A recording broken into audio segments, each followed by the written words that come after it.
ಸಮಸ್ತ ವೀಕ್ಷಕರೇ ನಮಸ್ಕಾರ.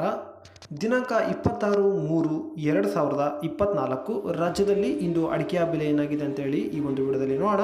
ಇನ್ನು ಪ್ರತಿದಿನದ ಅಡಿಕೆಯ ಬೆಲೆ ತಿಳಿಬೇಕಾದರೆ ನಮ್ಮ ಅಡಿಕೆ ನಾಡು ಯೂಟ್ಯೂಬ್ ಚಾನಲ್ನ ಸಬ್ಸ್ಕ್ರೈಬ್ ಮಾಡ್ಕೊಳ್ಳಿ, ಹಾಗೆ ಫೇಸ್ಬುಕ್ಕಲ್ಲಿ ನಮ್ಮ ಚಾನಲ್ನ ಫಾಲೋ ಮಾಡ್ಕೊಳ್ಳಿ ಅಂತ ಹೇಳ್ತಾ, ನೀವು ಯಾವ ತಾಲೂಕಿಂದ ವಿಡಿಯೋ ನೋಡ್ತಾ ಇದ್ದೀರ ಅಂತೇಳಿ ನಿಮ್ಮ ತಾಲೂಕನ್ನ ಕಮೆಂಟ್ ಮಾಡಿ. ಹಾಗೆ ಈ ವಿಡಿಯೋಗೆ 50 ಲೈಕ್ಸ್ ಮಾಡ್ತೀರಂತ ಅಂದ್ಕೊಂಡಿದ್ದೀನಿ.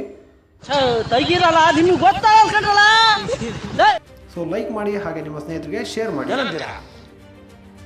ಮೊದಲನೇದಾಗಿ ಬೆಟ್ಟೆಯ ಬೆಲೆ ಏನಾಗಿದೆ ಅಂತೇಳಿ ನೋಡೋಣ. ಮೊದಲನೇ ಮಾರುಕಟ್ಟೆ ಶಿರ್ಸಿಯಲ್ಲಿ ಬೆಟ್ಟೆ ಪ್ರತಿ ಕ್ವಿಂಟಲ್ಗೆ 41,299 ರೂಪಾಯಿ ಆಗಿರುತ್ತದೆ. ಇನ್ನು ಸಿದ್ದಾಪುರದಲ್ಲಿ ಬೆಟ್ಟೆ ಪ್ರತಿ ಕ್ವಿಂಟಲ್ಗೆ 36,300 ರೂಪಾಯಿ ಆಗಿರುತ್ತದೆ. ಇನ್ನು ಶಿವಮೊಗ್ಗದಲ್ಲಿ ಬೆಟ್ಟೆ ಪ್ರತಿ ಕ್ವಿಂಟಲ್ಗೆ 47,000 ಆಗಿರುತ್ತದೆ. ವೀಕ್ಷಕರೇ, ಇಷ್ಟು ಬೆಟ್ಟೆಯ ಬೆಲೆ ಆಗಿರುತ್ತದೆ. ಇನ್ನು ಚಾಲಿಯ ಬೆಲೆ ಏನಾಗಿದೆ ಅಂತೇಳಿ ಈಗ ನೋಡೋಣ. ಮೊದಲನೇ ಮಾರುಕಟ್ಟೆ ಶಿರ್ಸಿಯಲ್ಲಿ ಚಾಲಿ ಪ್ರತಿ ಕ್ವಿಂಟಲ್ಗೆ 35,761 ರೂಪಾಯಿ ಆಗಿರುತ್ತದೆ. ಇನ್ನು ಸಿದ್ದಾಪುರದಲ್ಲಿ ಚಾಲಿ ಪ್ರತಿ ಕ್ವಿಂಟಲ್ಗೆ 36,699 ರೂಪಾಯಿ ಆಗಿರುತ್ತದೆ. ಇಷ್ಟು ಚಾಲಿಯ ಬೆಲೆ ಆಗಿರುತ್ತದೆ.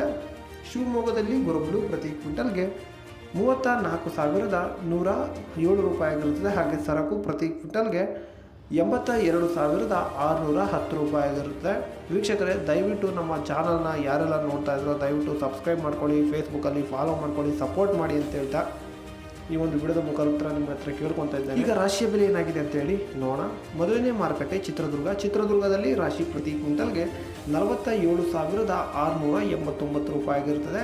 ಇನ್ನು ಸಿದ್ದಾಪುರದಲ್ಲಿ ರಾಶಿ ಪ್ರತಿ ಕ್ವಿಂಟಲ್ಗೆ 46,239 ರೂಪಾಯಿ ಆಗಿರುತ್ತದೆ.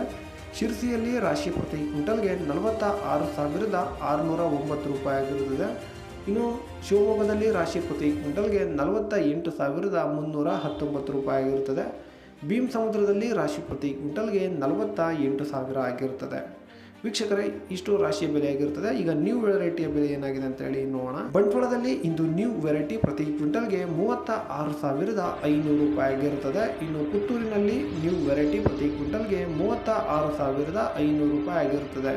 ವೀಕ್ಷಕರೇ, ಇಷ್ಟು ಇವತ್ತಿನ ಅಡಿಕೆಯ ಬೆಲೆ ಆಗಿರುತ್ತದೆ. ಇನ್ನು ಇದೇ ಥರದ ಡೈಲಿ ಅಪ್ಡೇಟ್ಸ್ಗಾಗಿ ನಮ್ಮ ಚಾನಲ್ನ ಸಬ್ಸ್ಕ್ರೈಬ್ ಮಾಡ್ಕೊಳ್ಳಿ, ಹಾಗೆ ಫಾಲೋ ಮಾಡ್ಕೊಳ್ಳಿ ಅಂತ ಹೇಳ್ತಾ ವಿಡಿಯೋನ ಮುಗಿಸೋಣ. ಸಿಗೋಣ ಮುಂದಿನ ವಿಡಿಯೋದಲ್ಲಿ. ಎಲ್ಲ ರೈತರಿಗೂ ನಮಸ್ಕಾರ.